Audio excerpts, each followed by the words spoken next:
Istri meninggalkan saya ketika saya merawat ayah saya yang sekarat. Tetapi ketika dia membuat saya menjadi jutawan dalam wasiatnya, dia kembali merangkak. Saya berusia 36 tahun, menikah selama 8 tahun dengan 2 anak.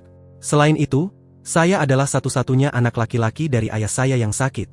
Ayah saya menderita masalah ginjal selama bertahun-tahun sekarang. Tetapi dalam 2-3 tahun terakhir, kondisinya memburuk, dan dia harus menjalani dialisis 2 kali seminggu. Sebelumnya, dia bisa berangkat sendiri, tetapi selama setahun terakhir, dia sering meminta saya untuk menemaninya. Dia juga semakin lemah setiap hari. Sekarang, saya telah membuat rutinitas untuk diri saya sendiri bahwa saya akan membawa ayah saya untuk dialisis setiap kali. Saya tidak ingin meninggalkannya sendirian dalam kondisi ini. Dia harus dialisis 2 hari dalam seminggu, jadi saya memilih Sabtu dan Rabu. Sabtu adalah hari libur saya, jadi itu tidak masalah. Untuk Rabu, saya mendapat izin dari bos saya untuk pulang lebih awal dan kemudian mengganti jam kerja yang tersisa di malam hari setelah pulang dari dialisis. Saya telah bekerja di perusahaan ini selama 10 tahun. Bos saya melihat saya sebagai karyawan yang rajin dan setia, jadi memberikan izin khusus ini bukan hal besar baginya. Namun, masalahnya ada di rumah dengan istri saya, Afril, 34F. Ketika dia mengetahui bahwa saya akan membawa ayah saya untuk dialisis 2 kali seminggu, dia marah. Dia tidak suka ketika saya biasa membawanya, tetapi dia tidak pernah mengekspresikan ketidakpuasannya secara langsung. Sekarang bahwa saya telah mengambil tanggung jawab dengan tekun, dia tidak bisa menahan diri. Dia mengatakan bahwa tidak ada gunanya membuang waktu saya untuk ayah saya karena apapun yang saya lakukan, dia tidak akan pernah terkesan oleh saya. Nah, inilah sedikit konteks untuk ini. Ayah saya memiliki bisnis merchandising. Dia cukup kaya dan telah mengumpulkan kekayaan yang layak. Dia ingin saya mengambil alih bisnisnya. Tetapi saya bersemangat tentang sesuatu yang lain. Saya ingin masuk ke dunia teknologi. Saya bersemangat tentang coding dan membuat perangkat lunak. Jadi setelah sekolah, ketika ayah menginginkan saya untuk mengambil beberapa kursus bisnis atau manajemen, saya mengambil gelar dalam bidang perangkat lunak.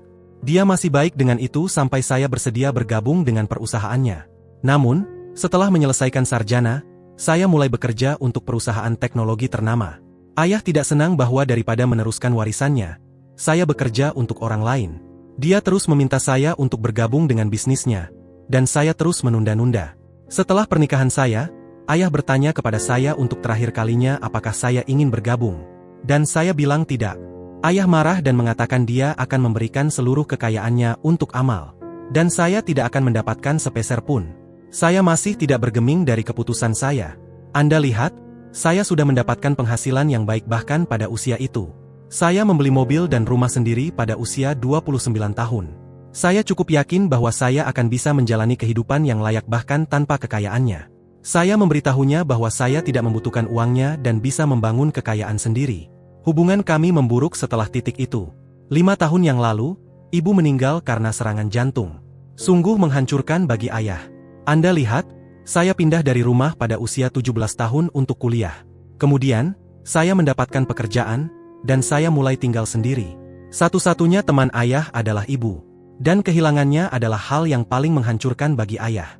Itulah saat ikatan kami mekar kembali. Saya mulai sering mengunjunginya dan membawa anak-anak saya bermain dengannya. Akhirnya, dia turun dari perusahaannya dan memberikannya kepada sebuah yayasan untuk dijalankan. Istri saya, Afril, tidak pernah dekat dengan orang tua saya. Sampai ibu saya masih di sini, Afril biasa menghindari mengunjungi orang tua saya. Mengatakan bahwa ibu saya terlalu suka ikut campur dalam kehidupan kita dan mereka tidak cocok satu sama lain. Ketika ayah mengumumkan bahwa dia akan mengeluarkan saya dari wasiatnya, Afril mulai secara terbuka mengkritik orang tua saya karena jahat dan kejam. Saya bersikeras agar dia menjauh dari hubungan saya dengan orang tua saya.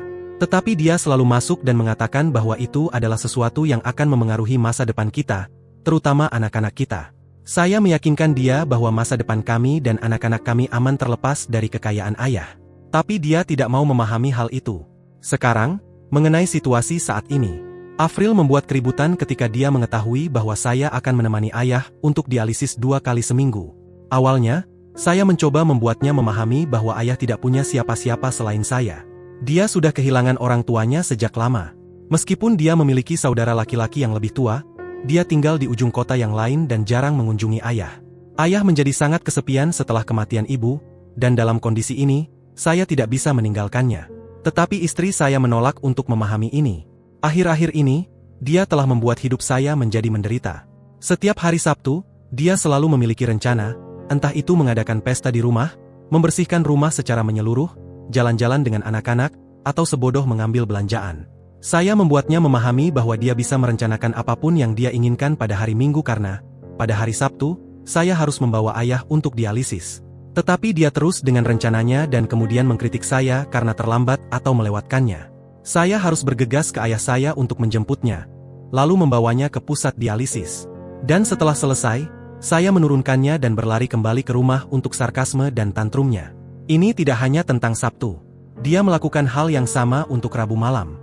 Saya telah berjanji kepada bos saya bahwa saya akan mengganti pekerjaan yang tersisa menjelang malam, atau di malam hari setelah pulang dari dialisis. Tapi dia selalu memiliki rencana untuk merepotkan saya.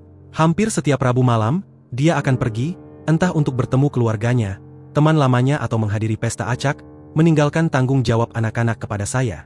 Saya harus berjongkok di tempat kerja, memasak untuk anak-anak, memberi makan yang bungsu, dan sambil itu menyelesaikan tugas yang tertunda di tempat kerja saya. Ini setelah hari yang sibuk di tempat kerja dan di pusat dialisis. Saya tahu ini sudah panjang, tapi inilah betapa menderita keadaan saya.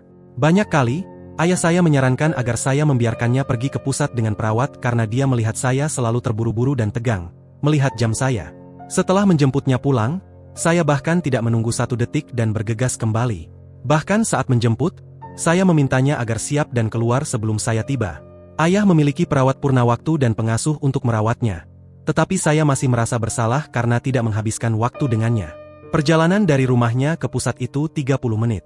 Dahulu, saya selalu menikmati berbincang-bincang dengannya selama perjalanan tersebut tentang masa kecil yang baik. Tetapi karena tantrum Afril semakin meningkat, yang saya khawatirkan hanya bergegas kembali ke rumah. Sebagian besar waktu, saya hanya mengendarai mobil saya dengan kecepatan tinggi di lalu lintas, mengambil jalur pintas, dan melampaui kendaraan lain untuk memangkas waktu perjalanan. Ini adalah satu-satunya waktu yang saya punya untuk menghabiskan waktu dengan ayah. Dan saya tidak ingin merusak itu atau menghentikannya dengan meminta dia pergi dengan perawat. Saya juga memiliki tanggung jawab sebagai seorang anak. Saya tidak bisa lagi bertahan dengan wanita ini. Update 1 semakin buruk setiap hari. Istri saya tidak meninggalkan satupun batu untuk mencegah saya menghadiri ayah saya. Argumennya adalah bahwa ini adalah permainan yang sudah kalah. Ayah telah mengeluarkan saya dari wasiatnya dan telah memberikan kekayaannya untuk amal. Jadi tidak ada gunanya membuang waktu dan energi untuknya. Saya gagal memahaminya.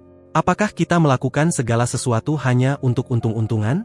Bagaimana jika orang tua seseorang tidak memiliki kekayaan atau miskin? Apakah anak-anak mereka meninggalkan mereka karena mereka tidak memiliki apa-apa untuk ditawarkan? Setelah mendengarkan tantrumnya selama beberapa bulan, akhirnya saya memberitahunya bahwa dia tidak akan mewarisi apapun dari orang tuanya. Jadi mengapa dia mengunjungi mereka setiap saat? Ya Tuhan! Dia kehilangan kesadaran dan mengatakan bahwa orang tuanya melakukan jauh lebih banyak daripada ayah serakah Anda. Mereka mendukung saya dalam segala hal. Mereka tidak seperti ayah Anda yang membuang Anda karena tidak bergabung dengan bisnisnya. Ayah saya tidak akan pernah melakukan hal itu pada saya. Jadi jangan pernah membandingkan orang tua saya dengan orang tua Anda. Ini bukan hanya sekali. Jenis argumen seperti ini menjadi hal yang biasa di rumah saya hampir setiap Rabu dan Sabtu setelah saya pulang dari dialisis. Hanyalah semakin parah dan jelek setiap kali. Sebelumnya, dia biasa bertengkar dengan saya sendiri. Sekarang, saya melihatnya berteriak dan menghardik saya di depan anak-anak. Tidak hanya itu, saya mendengar dia mencaci maki ayah saya di depan anak-anak saya dan memanipulasi mereka melawan saya dan ayah saya. Saya mendengarnya dan ikut campur, yang kemudian mengarah pada pertengkaran yang buruk antara kami. Pertengkaran Afril menjadi rutinitas bagi saya. Pada hari-hari ketika dia tidak bertengkar, saya merasa ada yang hilang, hanya saja dia menjadi lebih agresif keesokan harinya. Saya hampir menyerah padanya. Sekarang, saya tidak lagi berteriak balik dan menjawabnya. Saya hanya mengabaikannya seolah-olah dia tidak ada bagi saya. Apa yang seharusnya saya lakukan? Saya tidak bisa meninggalkan ayah saya hanya untuk menyenangkan dia. Saya tidak peduli jika dia mengusir saya dari wasiatnya. Dia melakukannya karena keputusan saya sendiri. Saya menolak untuk bergabung dengan perusahaannya. Dia terpaksa harus memberikan bisnisnya yang susah payah kepada yayasan. Itu pasti sangat menyakitkan baginya. Perusahaan itu adalah bayi bagi ayah saya, dan dia harus mendonasikannya kepada orang lain. Dia memiliki hak untuk membuang saya karena saya telah menyakiti dia. Terkadang saya merasa bahwa karma sedang membalas saya karena saya telah menyakiti ayah saya. Di sisi lain, ayah semakin melemah. Dia hampir tidak bisa berjalan sendiri. Dia membutuhkan dukungan untuk membantunya turun ke mobil. Untuk menghemat waktu, saya biasa memintanya untuk keluar dan menjatuhkannya di luar rumah. Tetapi sekarang, saya tidak peduli tentang terlambat. Saya masuk ke dalam untuk hati-hati membawanya ke mobil dan kemudian menjatuhkannya ke tempat tidurnya sampai dia tenang. Dia juga memiliki sesak napas, jadi saya memastikan untuk membantunya berjalan sesuai keinginannya. Juga, saat mengemudi, saya mengemudi dengan hati-hati agar tidak berlebihan kecepatan dan meningkatkan detak jantungnya. Saya tidak peduli tentang pulang terlambat ke rumah saya karena terburu-buru pulang juga tidak membantu. Jika saya harus berurusan dengan wanita jahat itu, mengapa tidak setidaknya membuat ayah bahagia? Sikap santai saya telah memperburuk situasi, dan kemarin, Afril mengatakan bahwa saya perlu memilih salah satunya, baik ayah saya atau dia. Saya mencoba membuatnya memahami bahwa ayah tidak akan bersama kita selamanya, melihat kondisinya. Tidak terlihat bahwa dia akan bertahan panjang. Dia kembali dengan jawaban singkat, dalam hal tersebut, kamu harus memilih dengan hati-hati. Seseorang yang akan bersamamu selamanya atau seseorang yang akan segera mati. Ini sangat tidak peka. Saya bilang kepadanya, kamu tahu apa, lebih baik saya memilih ayah saya daripada memilih kamu, yang begitu jahat dan egois kepada pria yang sekarat. Dia mengemas barang-barangnya dan pergi. Saya bahkan tidak menghentikannya. Dia membutuhkan waktu untuk mereda, dan saya juga butuh sedikit ruang dari dia, saat dia tidak ada. Saya merawat rumah, anak-anak saya, ayah saya, dan pekerjaan saya, namun saya merasa sangat lega. Sangat santai. Ketidakhadirannya sebenarnya sangat menenangkan bagi saya. Sehari sebelumnya, dia mengirimkan saya surat cerai. Saya agak mengharapkannya tetapi tidak mengantisipasi bahwa akan datang begitu cepat. Saya terkejut. Tapi di dalam hati, saya merasa bahagia dan lega. Saya tidak meneleponnya, hanya menandatangani surat-surat itu dan mengirimkannya kembali. Kejutannya, dia tidak meminta hak asuh anak-anak. Itu adalah satu-satunya klause yang membuat saya khawatir, tetapi dia jelas tidak menginginkannya.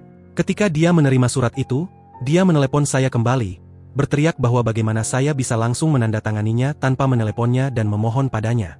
Lukukan.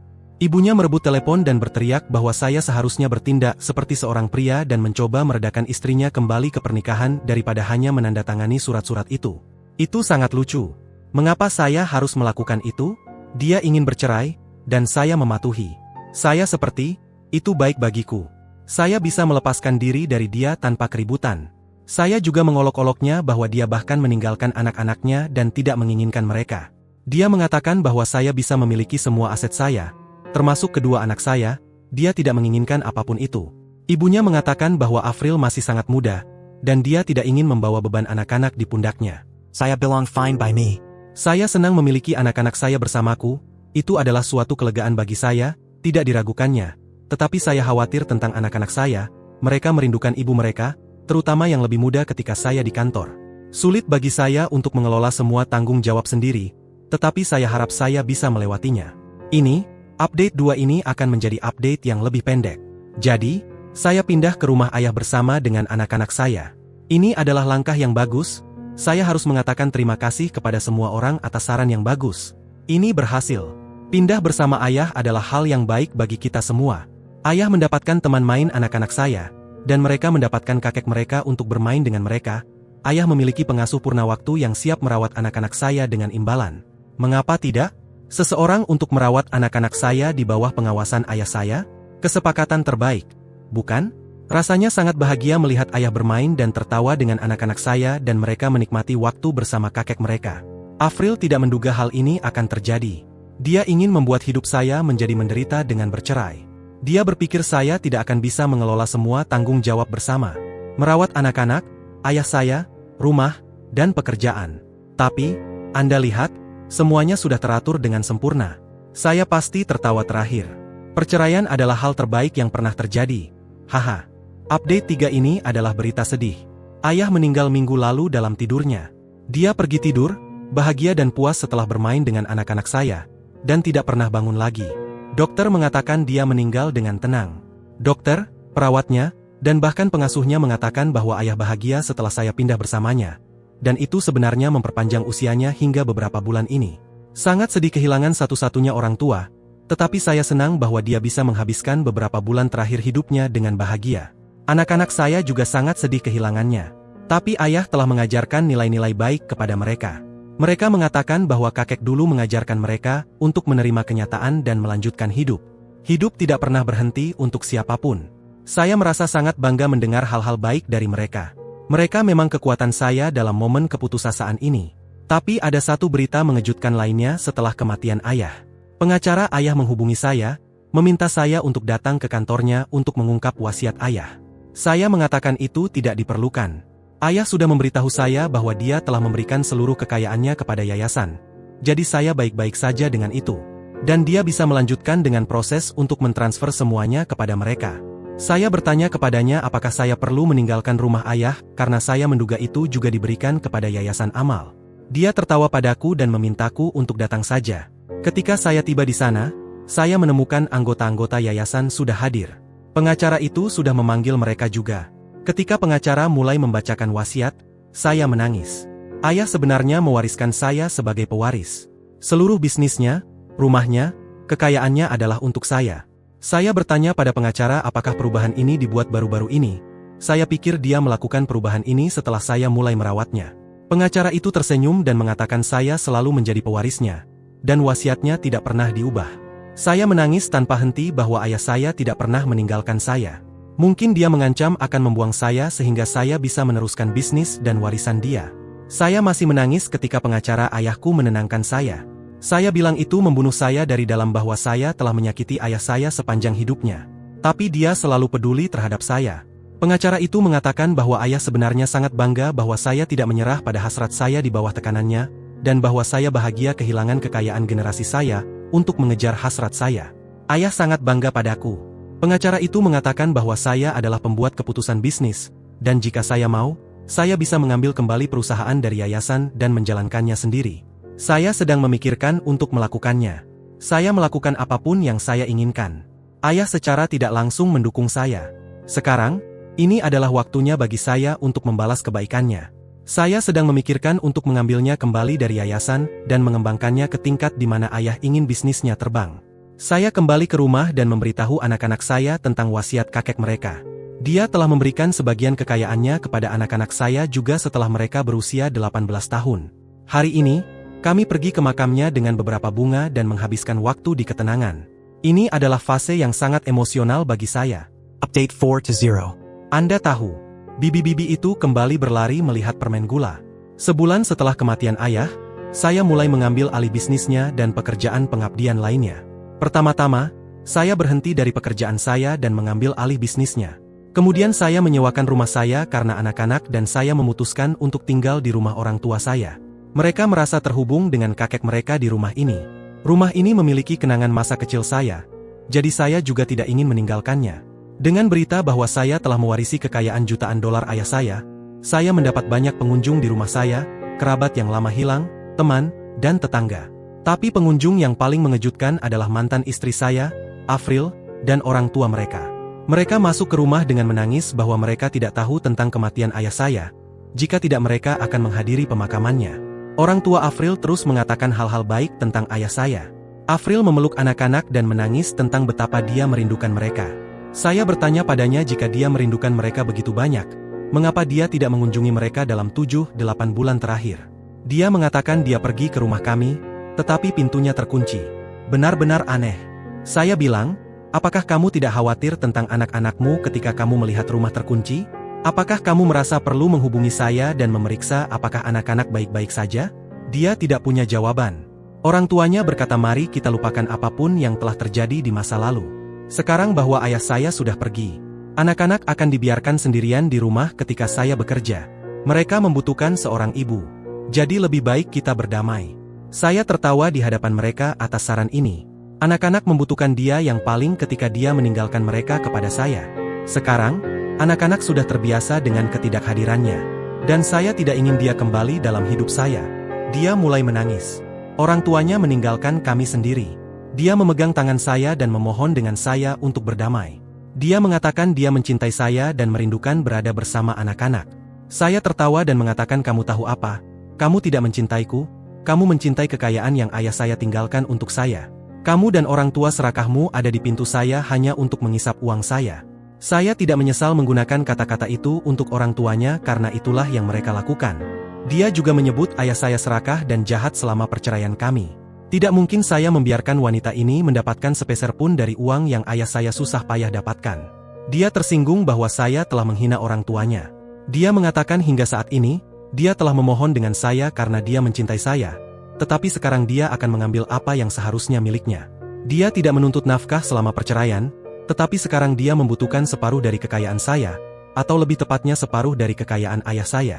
Saya bilang kepadanya bahwa dia bisa melakukan apapun yang dia inginkan. Saya akan menghancurkannya tetapi tidak memberikan sepeser pun. Dia menghina saya dan pergi. Saya membahas hal ini dengan pengacara saya tentang kemungkinan ini. Dia mengatakan bahwa peluangnya tipis. Perceraian sudah diselesaikan setahun sebelum saya menerima warisan. Selain itu, anak-anak berada bersamaku, jadi tidak mungkin dia bisa mendapatkan apapun.